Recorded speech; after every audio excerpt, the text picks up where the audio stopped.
Black Friday, आपने ये नाम 100% सुना होगा, या फिर हिस्ट्री बुक्स में, या फिर मूवीज में, या फिर शॉपिंग की चीजों से रिलेटेड। तो ये बहुत अजीब कनेक्शन है, नहीं?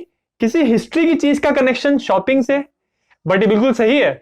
आप इस बात को मानिए कि ब्लैक फ्राइडे का दिन पूरी दुनिया में, स्पेशली अमेरिका और वेस्टर्न कंट्रीज में, सबसे बड़ा शॉपिंग का दिन होता है। इसका मतलब इस दिन सबसे ज्यादा फायदा होता है दुकानदारों को। तो इसीलिए जिज्ञासियम के इस वीडियो में हम बात करेंगे कि ये ब्लैक फ्राइडे एक्चुअली क्या है, और इसकी हिस्ट्री क्या है, और इसको ब्लैक फ्राइडे क्यों कहते हैं, व्हाइट फ्राइडे, रेड फ्राइडे क्यों नहीं कहते।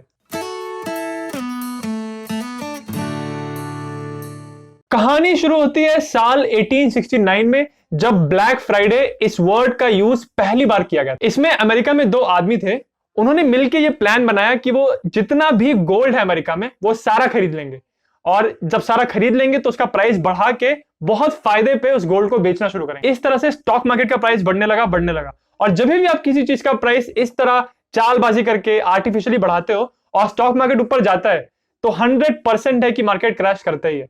ये सेम चीज हुई थी हर्षद मेहता की स्टोरी में, जब इंडिया में सबसे बड़ा फाइनेंशियल स्कैम हुआ था।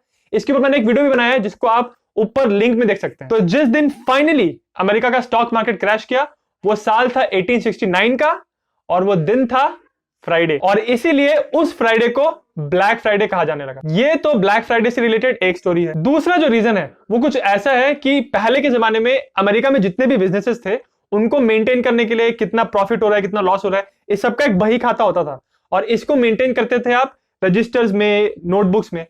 तो जब भी आपको लिखना होता था कि अभी आपका बिजनेस नुकसान में है, तो नुकसान को आप रेड इंक से लिखते थे, और फायदे को आप कौन से रंग से लिखते थे? ब्लैक। अमेरिका में हर साल नवंबर के चौथे थर्सडे को थैंक्सगिविंग का हॉलिडे होता है।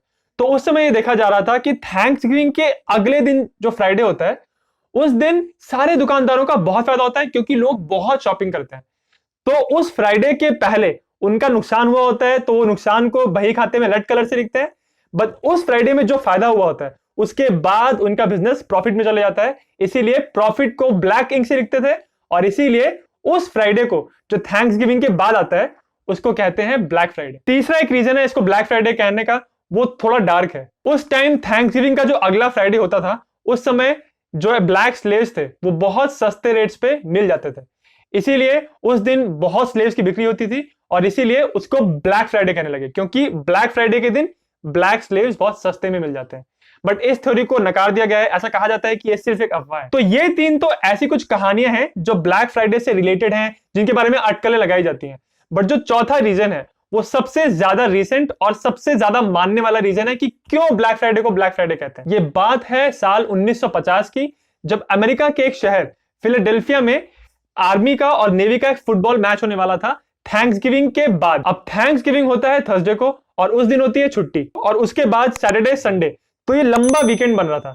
इस वजह से फिलाडेल्फिया में पूरे देश से लोग फिलाडेल्फिया में इकट्ठा होने लगे, और जितने भी वहां पे पुलिसमैन थे फिलाडेल्फिया में, उन सबकी छुट्टी कैंसिल, क्योंकि इतने लोग शहर में आ रहे हैं, तो उनको मैनेज करने के लिए, ट्रैफिक मेंटेन करने के लिए, कहीं कुछ क्राइम ना हो, इस सब को ध्यान रखने के लिए, मेंटेन करने के लिए जितने पुलिस वाले थे, उनकी छुट्टी कैंसिल हो गई, और वो अपनी फैमिलीज के साथ जो उनका पर्सनल टाइम था, उनको बिल्कुल नहीं मिला। तो इस तरह से फिलाडेल्फिया के पुलिस वालों ने इस फ्राइडे को ब्लैक फ्राइडे का नाम दे दिया, क्योंकि जहां पूरी दुनिया अपने परिवार के साथ एंजॉय कर रही है, अच्छा टाइम बिता रही है, वो ड्यूटी कर रहे हैं, और वो अपनी फैमिली के साथ टाइम नहीं बिता पा रहे थे। तो इस तरह से थैंक्सगिविंग का जो अगला फ्राइडे आता है, उसको ब्लैक फ्राइडे लोग कहने लगे, और ये ट्रेंड एकदम पकड़ने लग गया। इसके बाद दुकानदारों ने और बिजनेसेस ने ये डिसाइड किया कि इस फ्राइडे को वो बहुत सेल चलाएंगे, क्योंकि इस दिन लोग खूब खर्चा करते हैं। तो इस तरह साल दर साल धीरे धीरे ब्लैक फ्राइडे की रेपुटेशन ऐसी हो गई कि इस दिन आप जहां भी शॉपिंग करने जाओ, आपको बम्पर सेल मिलेगी, हैवी डिस्काउंट्स मिलेंगे। हालांकि ब्लैक फ्राइडे के नाम में ब्लैक आता है,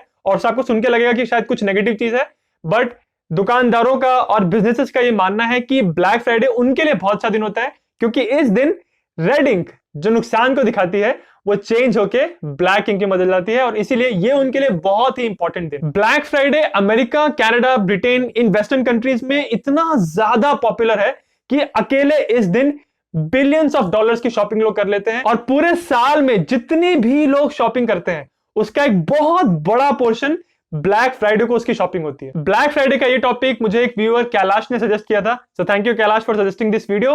और अगर आपको किसी भी और फेस्टिवल से रिलेटेड या किसी पर्टिकुलर डे से रिलेटेड कोई सवाल है तो मुझे कमेंट्स में जरूर बताएं, मैं उस पर वीडियो बनाने की कोशिश जरूर करूंगा। और एंड में अगर आपको वीडियो अच्छा लगा तो मेरे चैनल जिज्ञासियम को सब्सक्राइब करना ना भूलें।